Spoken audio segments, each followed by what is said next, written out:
I want to start by asking about some comments you made this morning. You said that the new leadership, the new majority leadership, Senator McConnell and others, should co-opt the new Republican freshman senators. What do you mean by co-opting them, and how do they do it? Well, first of all, you got to be careful trying to give the new majority leader, Mitch McConnell, advice, because he's an experienced hand. He knows what he's doing.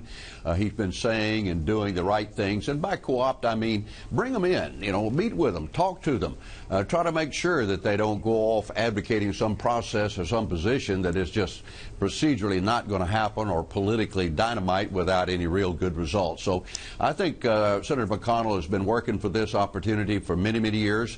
I saw him today, and he feels good about not only the challenges but the opportunities that he'll have.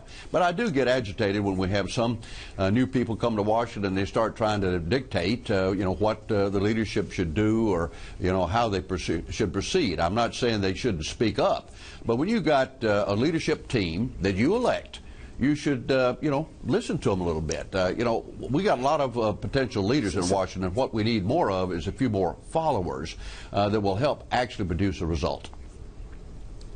Senator, you said not only that you needed that Senator McConnell needed to co-opt some members and some of the new members coming in. You also said he needed to kiss off, I believe was the quote, some of the renegade conservatives. I'm wondering if you could be specific about who you're referring to there.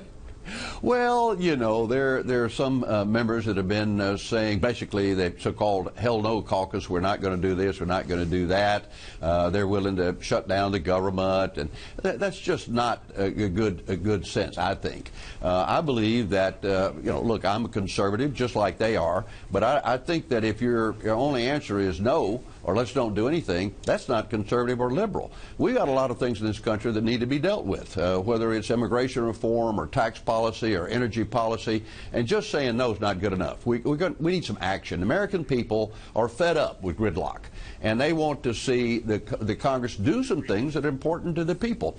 And if you've got sort of a renegade group that's saying no, we're not going to do that, or we're not going to do that, look, you have leaders. You have a good leader in Mitch McConnell. You ought to listen to him and be prepared to follow him to get something done for the country.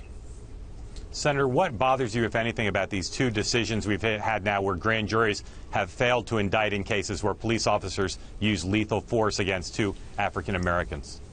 Well, obviously, the situation in New York, just from the video you've seen, a lot of these incidents now, they don't occur without people seeing them and without, many cases, being recorded. It obviously was a tragic incident, and, they do need to review how something like this could have happened. Why did they act in the way they did?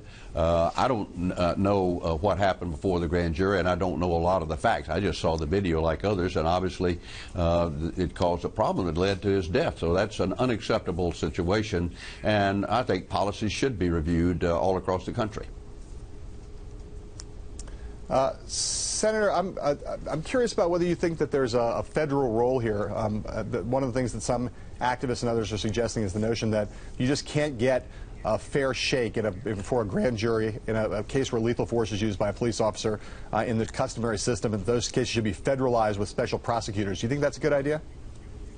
Probably not. I haven't had a whole lot of experience with grand juries. I did practice law, and I was a public defender. I know a little bit about what goes on, and I do know that a lot of it depends on the prosecutor. I do know that, when a police officer is involved in an incident in the line of duty, that he does seem to get, or she, get the benefit of the doubt.